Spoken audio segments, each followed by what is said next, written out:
Bumi ini sangat luas, terdiri dari daratan dan lautan yang membentang tak terkira. Pastinya masih ada di sana tempat-tempat yang masih misterius dan bahkan belum pernah terpecahkan tentang keberadaannya. Di video kali ini kita akan membahas tentang 5 tempat misterius dalam Al-Quran yang belum ditemukan. Bumi kita memiliki luas sekitar 500 juta kilometer persegi. 70%-nya adalah lautan. Luas daratannya hanya sekitar 149 juta kilometer persegi. Menurut para peneliti, manusia telah 90% menjelajahi daratan, sedangkan lautan hanya sekitar 57,8%.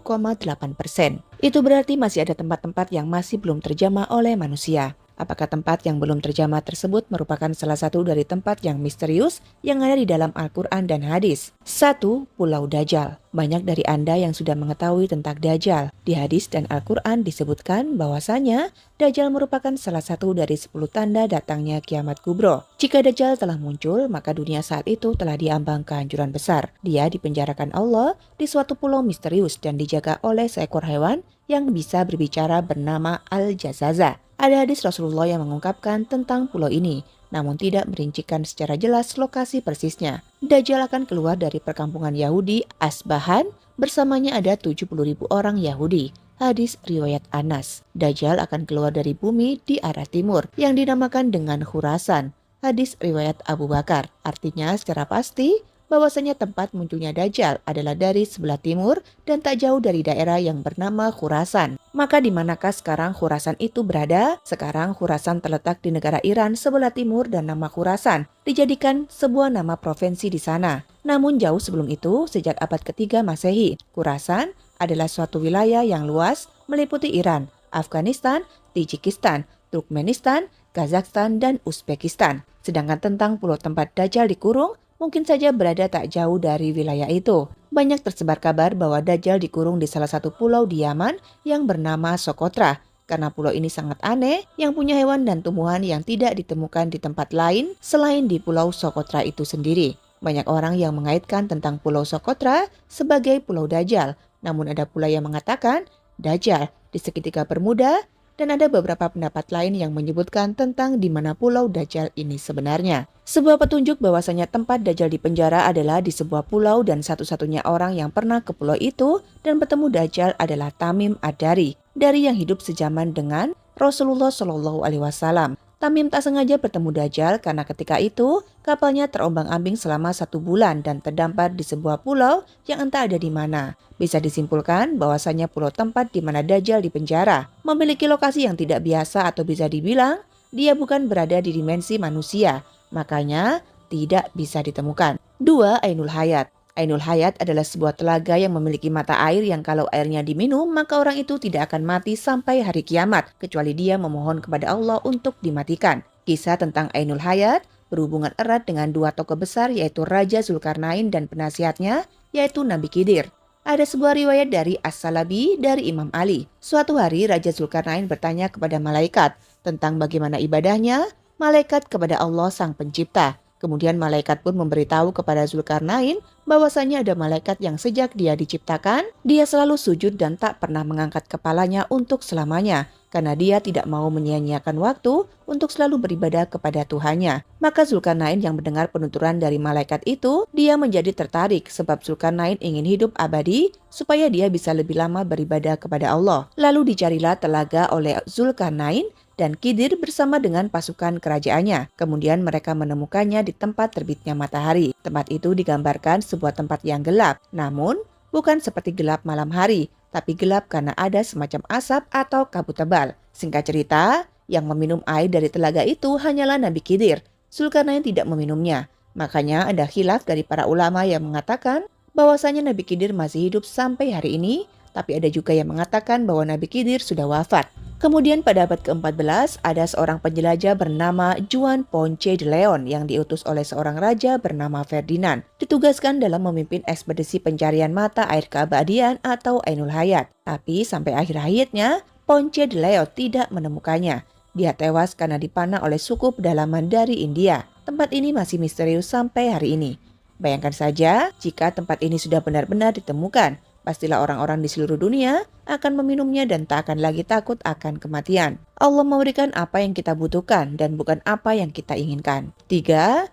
tembok besi Zulkarnain. Tembok besi yang dibuat oleh Raja Zulkarnain berfungsi untuk mengurung dua kabilah perusak yaitu Ya'juj dan Ma'juj. Tembok ini akan runtuh ketika dunia diambang kiamat dan kaum yang di dalamnya akan melakukan pengerusakan di seluruh dunia. Jumlah kaum ini sangat banyak.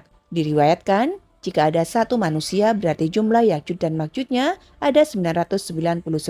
Menurut survei pada tahun 2021, penduduk bumi ada 788.000 miliar. Artinya jumlah Ya'juj dan Ma'jujnya adalah 788.000 miliar dikali dengan 999.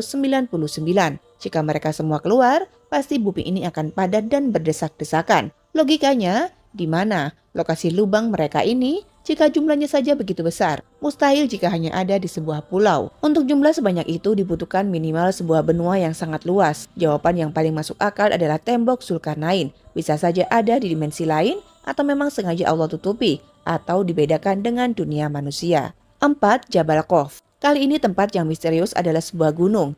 Kisahnya pernah disabdakan Rasulullah ketika sahabat beliau bernama Abdullah bin Salam tengah bertanya kepada Rasulullah, "Ya Rasulullah, dengan apa bumi ini bisa tenang?"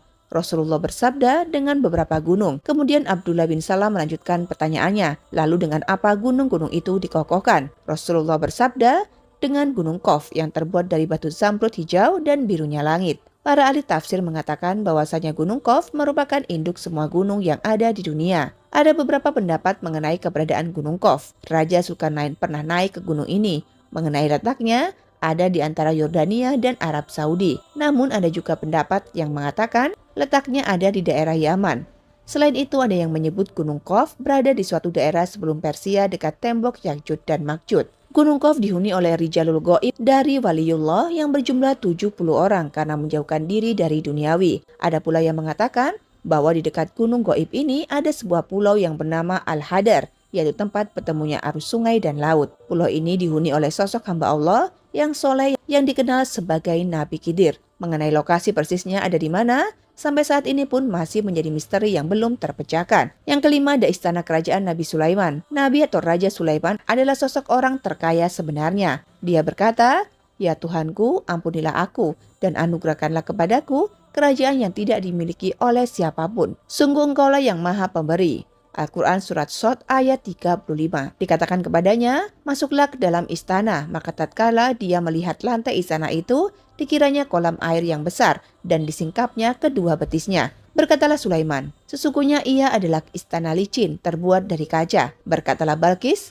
"Ya Tuhanku, sesungguhnya aku telah membuat zolim terhadap diriku dan aku berserah diri kepada Allah Tuhan semesta alam." Al-Quran Surat An-Naml ayat 44. Saking luar biasanya bentuk dari istana ini sampai-sampai ternukil di dalam Al-Quran. Menurut beberapa ahli sejarah, istana megah Sulaiman dibangun oleh manusia dan bangsa jin. Makanya istana dari Nabi Sulaiman ini sangatlah istimewa. Tidak bisa jika dibandingkan dengan bangunan modern seperti sekarang. Istana Nabi Sulaiman disebut dengan Solomon Temple atau kuil Sulaiman. Hal ini sesuai dengan literatur bangsa Yahudi. Istana Nabi Sulaiman sekarang sudah tidak ada lagi alias sudah runtuh. Yang tersisa hanyalah tembok sebelah barat dan bagian kuil. Bagi orang Yahudi, bangunan ini dinamai kuil Wailing Wall atau tembok ratapan. Pada tahun 2005, seorang arkeolog bernama Ailat Nazar menemukan sisa-sisa peninggalan kerajaan Nabi Sulaiman. Dia menemukan situs pintu gerbang dengan lengkungan setinggi 18 meter yang dinamakan struktur batu melangkah. Karena ditemukan benda ini, mereka sampai ke Masjidil Aqsa yang akhirnya memicu kemarahan umat muslim di seluruh dunia karena ditakutkan sebab dari penggalian itu akan merubuhkan Masjidil Aqsa. Di tahun 2007 ditemukan kembali reruntuhan bangunan yang mereka yakini sebagai reruntuhan kuil Nabi Sulaiman. Kuil ini berdiri di sebelah Masjidil Aqsa. Walaupun bangunan kuilnya sudah terlihat hancur, para ahli sejarah yakin kuil Nabi Sulaiman masih bisa diangkat untuk dilihat. Di lokasi yang sama, ditemukan beberapa peninggalan-peninggalan seperti keramik dan perabotan yang terkubur selama ribuan tahun. Menurut mereka, penemuan ini dianggap penting untuk mengetahui peradaban dan kemajuan yang telah dicapai manusia di masa Nabi Sulaiman dan Nabi Daud. Istana Nabi Sulaiman adalah lambang dari simbol kekuatan serta sebagai bentuk pengakuan atas bangsa Yahudi kepada dunia, sehingga sangat berguna bagi kaum Yahudi. Pada intinya mereka mau mencari kuil Sulaiman dengan cara menghancurkan Masjidil Aqsa yang merupakan salah satu tempat yang dimuliakan Nabi kita. Wallahu a'lam bishawab. Jadi itulah kisah tentang 5 tempat misterius dalam Al-Quran yang belum ditemukan. Semoga kisah ini bermanfaat. Lebih dan kurangnya mohon dimaafkan. Yang benar datangnya dari Allah. Khilaf atau keliru itu datangnya dari saya pribadi sebagai manusia biasa. Sampai ketemu di kisah-kisah seru yang lain. Jangan lupa like dan subscribe. Saya akhiri, wabillahi taufik wal hidayah. Wassalamualaikum warahmatullahi wabarakatuh.